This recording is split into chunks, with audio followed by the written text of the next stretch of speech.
Buenos días a todos ustedes. Quiero manifestar mi agradecimiento a los organizadores, al doctor Rodríguez Tirado y a todo su staff que me han tratado con gran cortesía, en forma eficaz y por demás amable. Bueno, sin más, vamos a entrar en materia. La imagen del médico ha cambiado en el curso del tiempo, pero a cada etapa el público ha visto al médico de maneras totalmente diversas y frecuentemente opuestas las unas a las otras. En el siglo XVII, estas percepciones fueron, en cierto modo, sintetizadas por el notable grabador y pintor holandés Goltzius Hendrik en 4 interesantes grabados que representan al médico respectivamente como Dios, como ángel, ser humano y diablo. La percepción del médico como Dios se explica porque tiene el poder de vida o muerte sobre el paciente. Ahí ven en el fondo del lado izquierdo, se observa el sufriente tendido en su cama de 4 postes y cortinajes, con el médico solícitamente a su lado. A la derecha, un grupo de médicos atienden a un paciente, mientras que otros, aparentemente cirujanos, parecen estar componiendo la pierna de un hombre. Hay otro grabado de Goltzius en donde el médico aparece como ángel, porque durante la enfermedad atiende, cuida, consuela y trata de curar al enfermo. En un tercer grabado aparece como ser humano. En efecto, si la cura es efectiva, el médico se percibe en plano de completa igualdad con su ex paciente. Y finalmente, cuando viene a pedir su paga,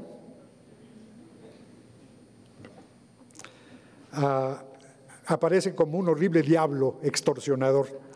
Al fondo se ve ahora el paciente ya restablecido, de pie junto a su cama, y al otro lado vemos al médico que llega a pedir sus honorarios con la mano extendida, pero aparentemente es recibido con frialdad. 100 años más tarde hubo otro holandés, el pintor Jan Joseph Horemans el Joven, quien hizo en 1750 4 lienzos al óleo del mismo tema. Pero esta idea de la multiforme imagen del médico se había originado desde mucho antes en la mente popular, como lo demuestra un epigrama en latín que circulaba en Holanda, por lo menos, me avanza doble cada vez, por lo menos desde el siglo XVI. Traduciendo al español, dice que 3 caras tiene el médico. Cuando viene acudiendo a nuestros ruegos, es un ángel. Cuando la cura funciona, es Dios. Luego, cuando pide su paga, parece un terrible y hórrido Satán. No, la verdad es que, viendo un poco de lo que estaba pasando en la historia en ese tiempo, cuando Goltzius ejecutaba sus magníficos grabados, la medicina apenas empezaba a construir sus bases propiamente científicas. Goltzius nació 15 años después de la publicación del gran tratado de anatomía de Andrés Vesaliu, que tan hábilmente describió el doctor Richheimer ayer, para quienes estuvieron presentes ayer. En esa época, los anatomistas cuestionaban las enseñanzas de Galeno. Harvey descubría la circulación sanguínea. Descartes daba un nuevo impulso a los estudios de fisiología y la comprensión de la estructura y función de los órganos se ensanchaba inmensamente gracias al microscopio, que también aparece por esas fechas. No cabe duda, la medicina progresaba, pero a pesar de que los científicos y los pensadores se preciaban de modernos, entre comillas, la práctica médica todavía conservaba mucho de su bagaje antiguo. Ya entrado el siglo XVIII, un famoso médico, hablando del importantísimo descubrimiento de la circulación sanguínea, decía que sirvió más para deslumbrar que para iluminar. Es decir, no se apreciaba la enorme trascendencia de ese descubrimiento, uno de los mayores hitos y más fundamentales avances en toda la historia de la medicina. No se veía su relevancia para la práctica médica. Los doctores seguían reverenciando a Hipócrates y muchos se aferraban al galenismo y a la teoría humoral de las enfermedades. El historiador inglés Roy Porter decía que también los pacientes eran conservadores y favorecían aquello de que más vale malo por conocido que bueno por conocer. Y el resultado era que, de todo esto, que los médicos causaban mucho daño. La imagen del médico como demonio podía deberse, yo creo, no solo a su papel de inoportuno e insistente acreedor, sino a la devastación que estaban causando con sus procedimientos más corrientes.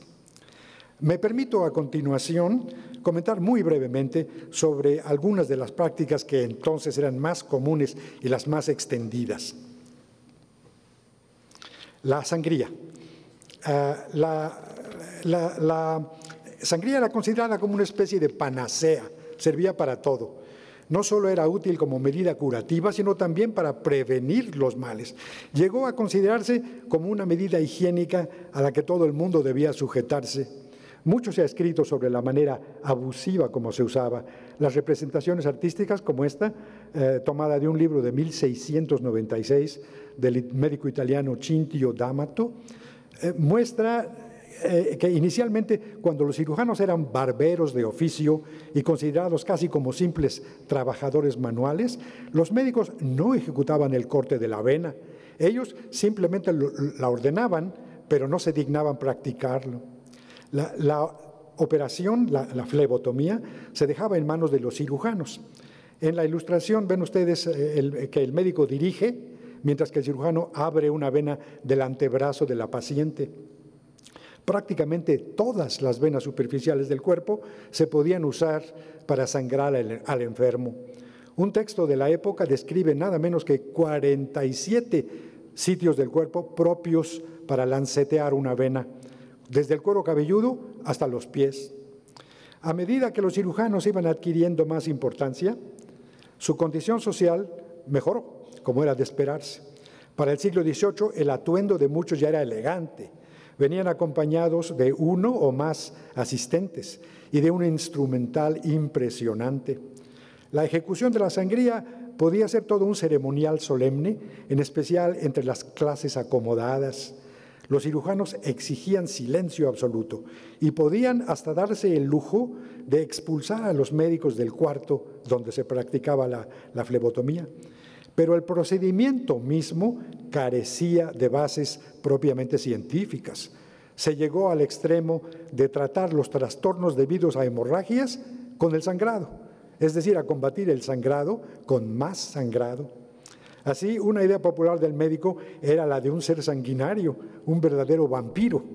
Las múltiples representaciones artísticas de la época dan prueba de la importancia que esta práctica tenía en la mente colectiva.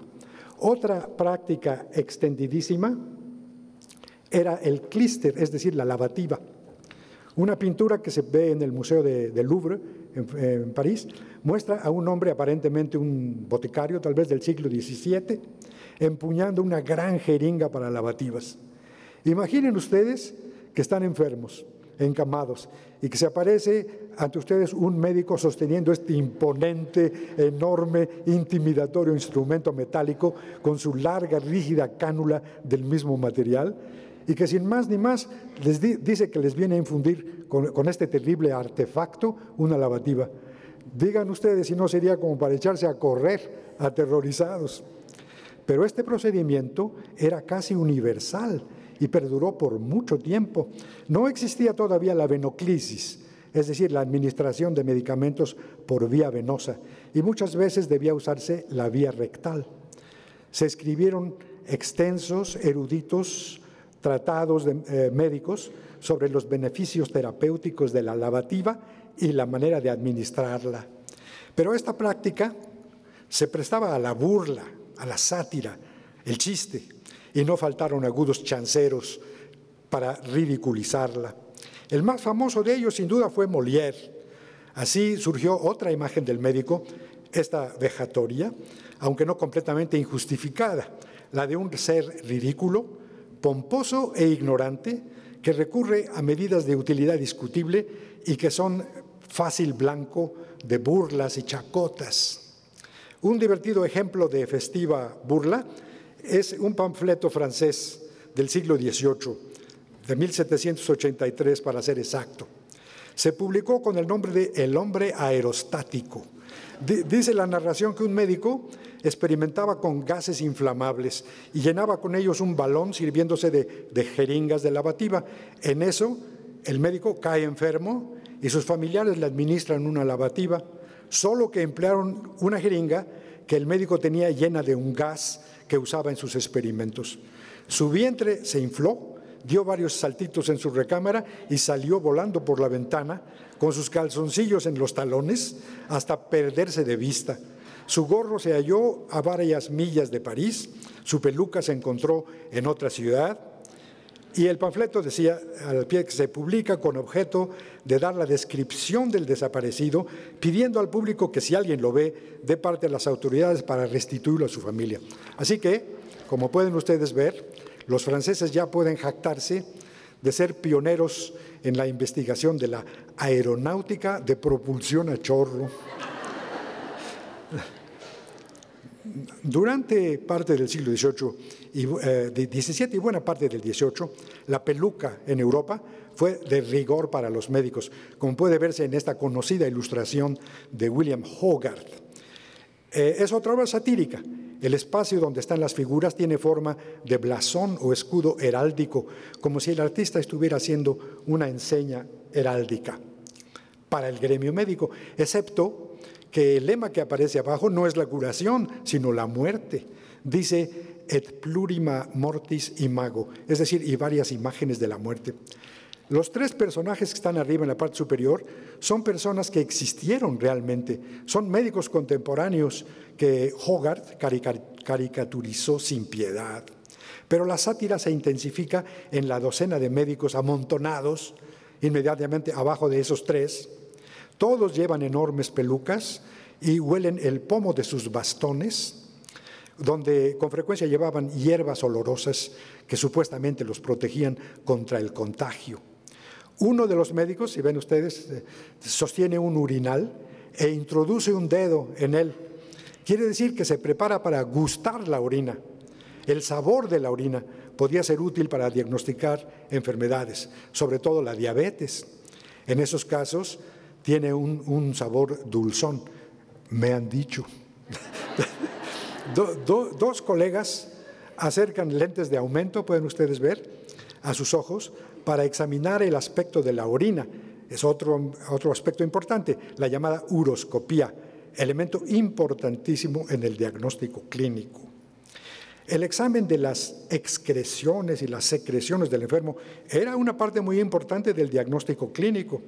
En el siglo XVII, los médicos, como muestra este excelente grabado del artista Robert Noteuil, no solo tenían que examinar la orina, sino que tenían que inspeccionar, oler, y los más usados entre ellos, hasta gustar todas las deyecciones del paciente. El gran satirista del siglo de oro español, Francisco de Quevedo, escribió lo siguiente en El sueño de la muerte. Cito: los médicos van al servicio y al orinal a preguntar a los meados lo que no saben, porque Galeno los remitió a la cámara, es decir, al excremento, y a la orina, y como si el orinal les hablase al oído, se le llegan a la oreja abaándose los barbones. Es decir, nos dice que las barbas del médico se impregnaban del vaho que despide la orina. Este era otro lugar común de aquella época, que el médico pasaba sus días entre materiales repugnantes, malolientes, y podía terminar siendo él mismo un hombre enjuto y apestoso. Francisco Petrarca, el famoso poeta italiano del Renacimiento, escribió una obrita que se llama Invectiva contra un médico, era su enemigo personal, en donde compara al médico con un pájaro llamado abubilla. Es un pájaro que habita en varias regiones de Europa y que pasa mucho tiempo en los basureros. La enciclopedia que consulté dice que es un ave de plumaje fétido, supongo que debido a los lugares que frecuenta. Ahora, con todos sus errores y sus limitaciones, para el siglo XVIII, no todos los médicos podían caracterizarse como esos vanidosos y engreídos personajes que ocultaban su ignorancia tras latinajos o términos raros desconocidos para la mayor parte de la gente. Un lienzo de Francisco de Goya demuestra que también había, como siempre ha habido, médicos altruistas, inteligentes, capaces de establecer un sólido lazo emocional con sus pacientes. Este cuadro muestra al doctor Eugenio García Arrieta en una actitud conmovedora. Está detrás del paciente, a quien ha ayudado a incorporarse en la cama. La cabeza del enfermo se apoya sobre su hombro izquierdo, pues parece debilitado y como a punto de perder el sentido. El enfermo es Goya, el pintor mismo. Se le ve pálido, ceniciento, aprieta las sábanas con sus manos crispadas, como si quisiera aferrarse así a la vida misma. El doctor tiene en su mano derecha un vaso que aproxima al rostro del sufriente. Es la medicina que trata de hacerle beber. El pintor escribió al pie de este lienzo: Goya agradecido a su amigo Arrieta por el acierto y esmero con que le salvó la vida en una aguda y peligrosa enfermedad padecida a fines del año 1810, a los 73 años de edad. Es más que una pintura, es un emotivo y enternecedor homenaje de un artista a su médico. Nótese que el paciente llama al médico su amigo. Esta clase de bella relación médico-paciente, desgraciadamente, se hace cada vez más rara en la época actual. Es casi como un exvoto, como esos retablos que se pueden ver en nuestras iglesias. La medicina, poco a poco, se hacía más y más científica. Tanto los médicos como los cirujanos más eminentes proclamaban la adopción del método científico. En un conocido retrato del pintor inglés John Hunter, a quien algunos han llamado el padre de la cirugía, vemos al ilustre personaje ataviado en elegante traje de terciopelo, en actitud meditativa, escribiendo pluma a la mano, con un grueso libro abierto sobre el escritorio, rodeado de piezas anatómicas y especímenes para estudio científico. No se trata ya del humilde empírico apenas distinguible de un trabajador manual. Atrás quedó el cirujano barbero. El cirujano se convierte en un caballero distinguido y un profesional prestigioso, influyente, ilustrado, cuyo valimiento en la sociedad no es menor que el del médico. Y su ascendencia va a crecer notablemente en el siglo XIX hasta llegar a las alturas de preponderancia que lo han caracterizado últimamente. Casi todos los historiadores están de acuerdo en que fue durante el siglo XIX cuando el prestigio de los médicos en general se disparó hasta las nubes y que esa meteórica ascensión se debió a su identificación con la ciencia. La ciencia inspira confianza, porque la ciencia es lo mensurable, lo predecible, lo exacto. El diagnóstico clínico, en cambio, tiene mucho de incertidumbre, de falacia, de confusión y engaño. Pensadores de la antigüedad griega incluían a la medicina junto con la arquería, entre las llamadas, lo que los griegos llamaban tecné, que hoy diríamos las ciencias inciertas, porque el arquero dispara su flecha y no siempre da en el blanco. Por muy diestro que sea, a veces falla. No hay seguridad absoluta de acierto, y lo mismo con el diagnóstico clínico, pero tratándose de la salud, es natural que el público quiera la mayor precisión posible. Por eso los médicos con frecuencia se retrataban rodeados de sus oftalmoscopios, esfigmomanómetros y otros instrumentos de precisión propios de su trabajo. Bueno, los cirujanos no se quedaban atrás, se retrataban durante la ejecución de sus operaciones. En un famoso cuadro, que está en el Museo de Orsay, en París, se ve al doctor Jules-Émile Péan, uno de los cirujanos más eminentes de su tiempo, dando una lección momentos antes de operar en el Hospital Saint-Louis de París.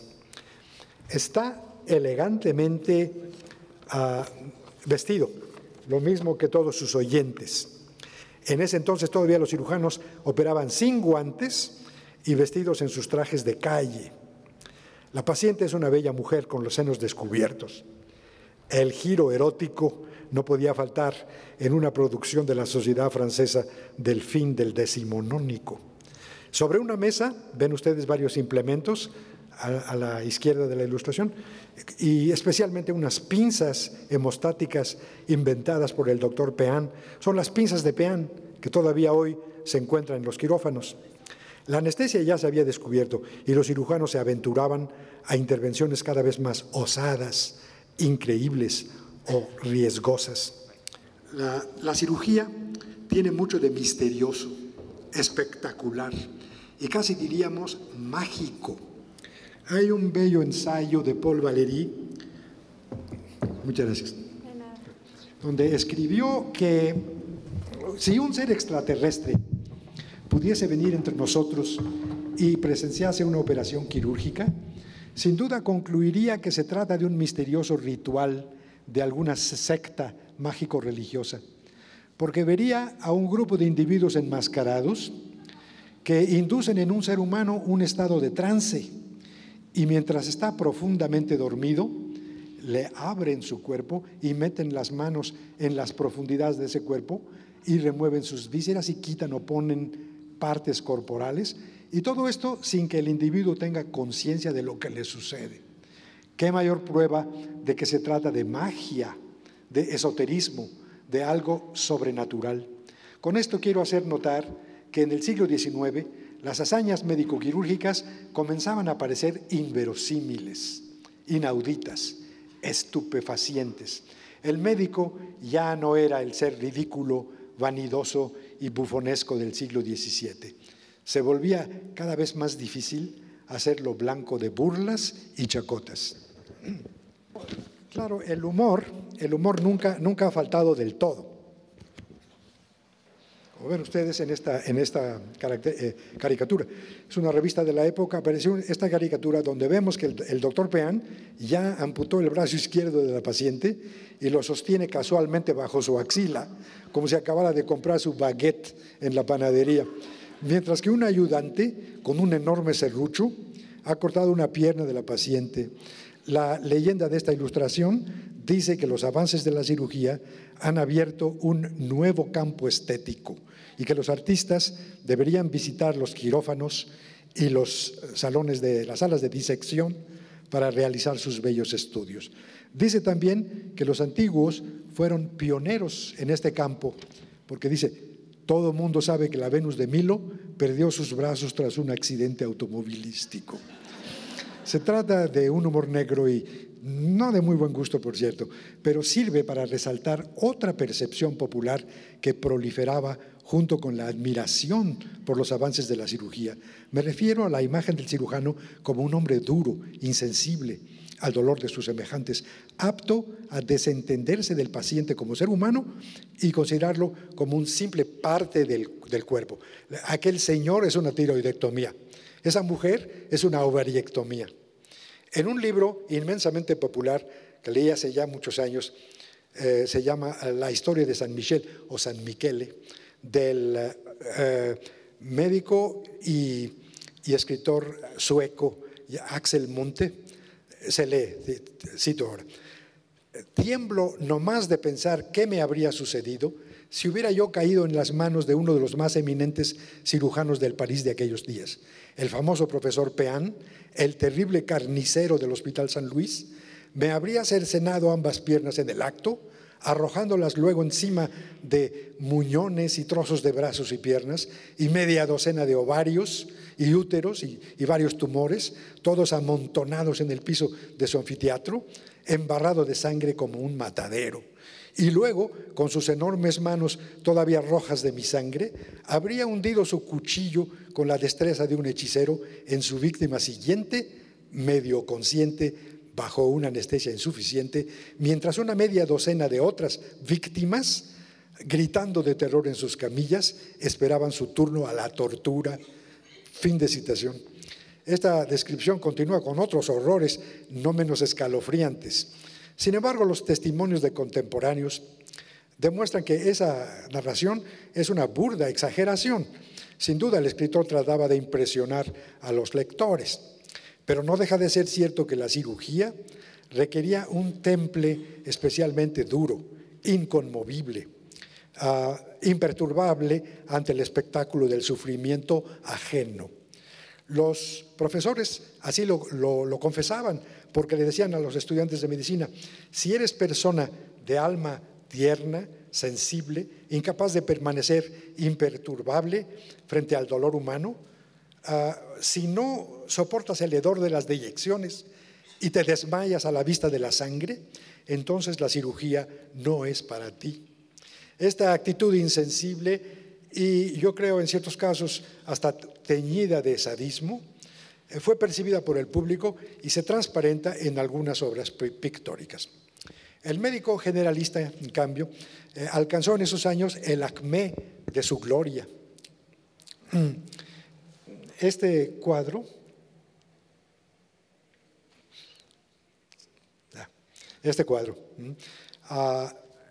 es una obra del pintor venezolano Arturo de Michelena. Tiene el honor de ser el primero de un artista latinoamericano exhibido en el prestigioso Salón de los Maestros Académicos de París en 1888.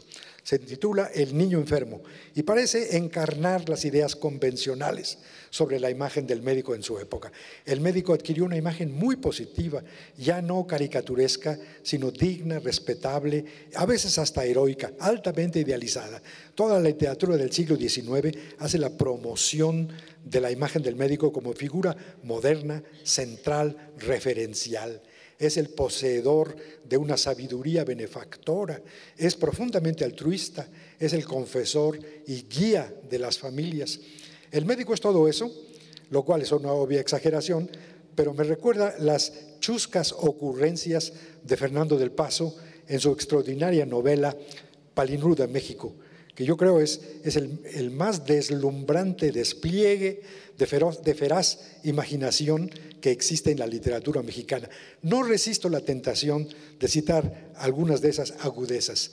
Dice, lo escribí pero lo cito de memoria: el médico es el plomero que destapa las cañerías del cuerpo, elimina los residuos algodonosos con la legra, retira coágulos de las arterias con el bisturí. Es el moderno Champollion que descifra las piedras de la vesícula. Es el abogado que te salva de la pena de muerte por unos días o por unos años. Es el juez que te puede obligar a vivir encerrado en la cárcel de tu propio cuerpo. Es el arqueólogo que descubre toda tu historia y tu prehistoria clínicas. Es el dictador que te ordena: desnúdese, saque la lengua, diga ¡ah! Y nadie se atreve a desobedecerlo.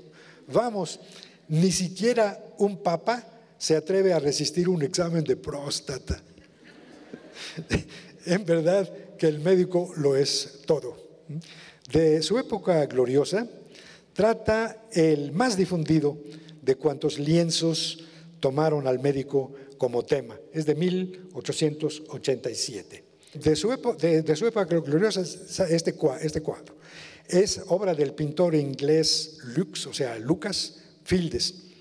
El artista se imaginó el interior de un drama, el interior de una choza humilde de pescadores en la costa de Dover. Está amaneciendo, la luz del alba se filtra por una ventana. Una niñita enferma ha sido recostada en una cama improvisada. A su lado, y como el foco principal del cuadro, está sentado un médico elegantemente vestido, quien se inclina hacia adelante en actitud de observar detenidamente a la pequeña. Al fondo, cerca de la ventana, el padre espera ansiosamente el dictamen del doctor y coloca su mano izquierda sobre el hombro de su afligida esposa como para darle ánimos. La señora madre de la niña esconde su rostro, llora y aprieta sus manos con los dedos entrecruzados en señal de la intensa ansiedad y preocupación que la abruman. Esta imagen tuvo una enorme difusión mundial. En los Estados Unidos se veía en todas las clínicas, los hospitales, los dispensarios, las salas de espera de los médicos, de las oficinas de los médicos, y hasta en farmacias y en muchos hogares privados. La compañía impresora inglesa que la reprodujo vendió 1 millón de copias tan solo en los Estados Unidos. Constituyó la mayor ganancia económica en la historia de esa compañía. Ahora nos podemos preguntar por qué fue así, por qué esta imagen tanto impacto, ¿no? Para esto necesito darles un poco de background de la situación de los Estados Unidos en esa época.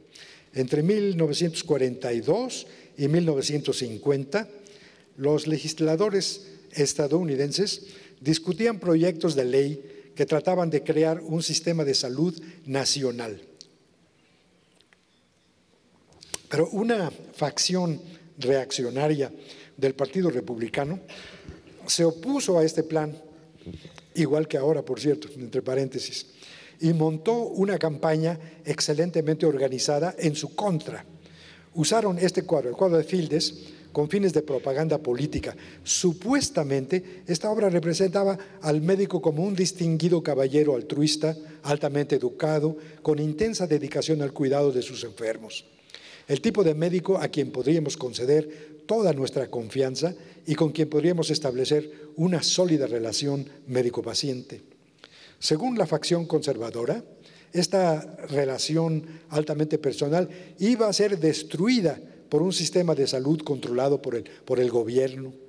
Bajo control del Estado, decían, cada médico podía ver a sus pacientes solo por unos cuantos minutos y en lugar de una medicina basada en el conocimiento cabal de los enfermos y en la confianza mutua entre médicos y pacientes, iba a surgir un sistema impersonal, frío, donde importantes decisiones que atañen a la salud serían tomadas por administradores y burócratas y no por los doctores.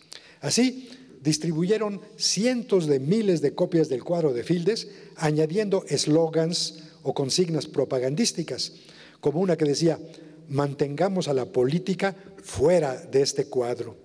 Y esta campaña triunfó. El Sistema Nacional de Salud no se pudo imponer en aquella ocasión. Esto me lleva a discutir un poco sobre el poder de las imágenes. El poder de las imágenes es muy grande. Dice un dicho popular que una imagen vale por 1000 palabras. Será, pero lo que no hay que olvidar es que las imágenes no tienen palabras.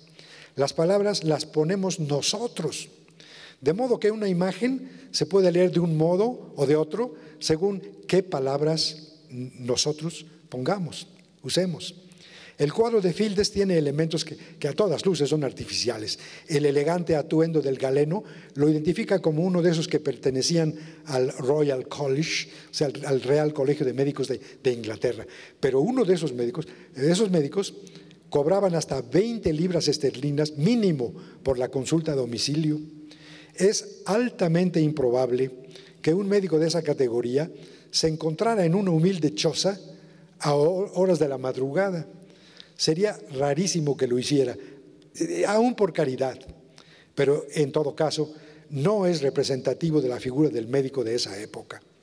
La pintura podría también interpretarse como una nostálgica evocación de una relación médico-paciente que no existe y que esconde la triste realidad social y la mala distribución en la procuración de cuidados médicos como resultado de diferencias de nivel económico.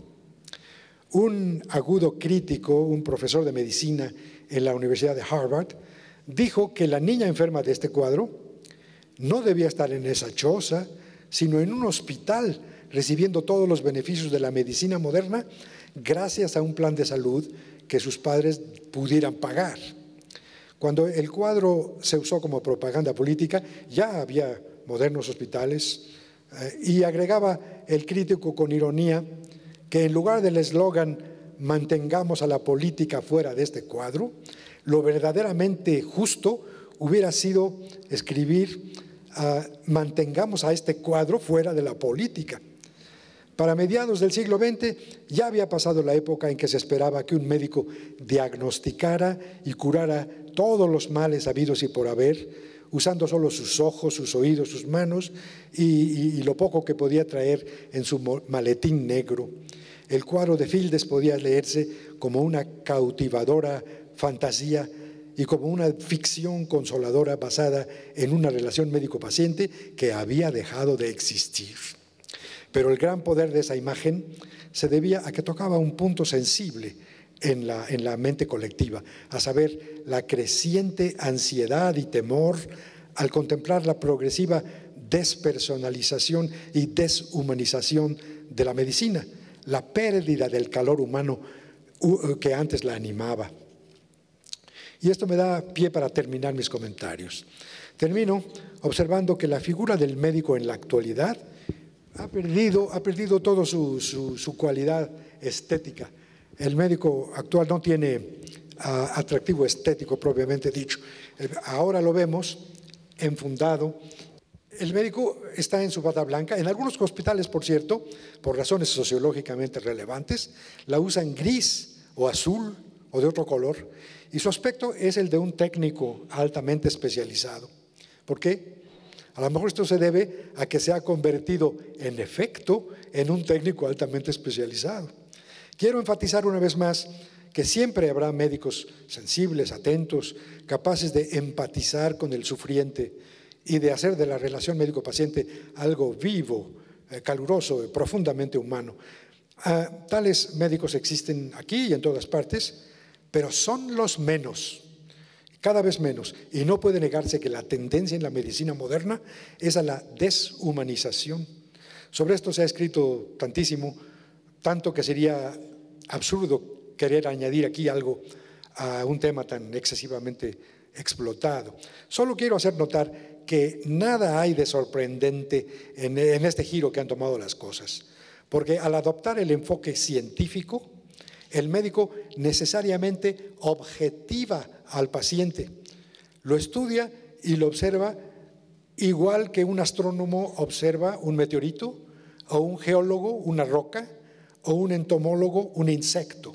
Es decir, lo convierte en un objeto de estudio. Pero además, el médico estudia la enfermedad, que se conceptualiza como un desperfecto del organismo, separado del sufriente, o sea, sin una relación relevante con sus sueños, sus temores, sus angustias, sus esperanzas. O sea, la medicina moderna como que afirma el dualismo. Hay aquí una afirmación dualista. El hombre es una cosa y su enfermedad es otra cosa. La medicina moderna indudablemente considera el cuerpo como una maquinaria, como un aparato. Una máquina exquisitamente organizada, fantásticamente compleja, si se quiere, pero al fin y al cabo, máquina, aparato, artilugio, artefacto, mecanismo, observación y reduccionismo. Estos dos elementos son el pecado original de la medicina moderna. Así, con este enfoque, la medicina ha logrado proezas maravillosas que todos celebramos y que debemos celebrar, porque por nada del mundo quisiéramos volver a los tiempos en que todo se curaba con sangrías y lavativas, cuando la viruela era casi universal, la tuberculosis epidémica y casi obligadamente fatal, y la mortandad materno-infantil espeluznantemente alta. Nuestras vidas han mejorado mucho gracias a los avances médicos, pero los triunfos logrados han traído consigo un debilitamiento de la relación humana entre médico y paciente. Hoy día es muy difícil ver un vínculo como el representado por Goya con su doctor y amigo. Esto también es de lamentarse, después de todo, porque el hombre es más que su cuerpo, es más que máquina. Pero esto ya es un tema que no me conviene discutir aquí. Hoy simplemente he querido mostrarles a ustedes cómo los pintores han sabido reflejar la percepción popular del médico a través de los tiempos. Muchas gracias.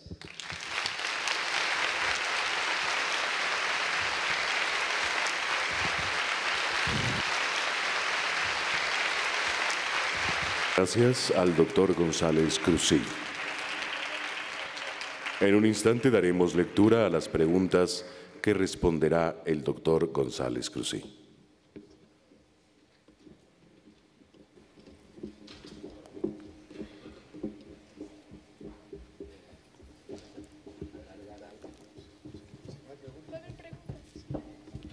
Sí. ¿Hay alguna pregunta? Sí, okay. Bien. La primera pregunta.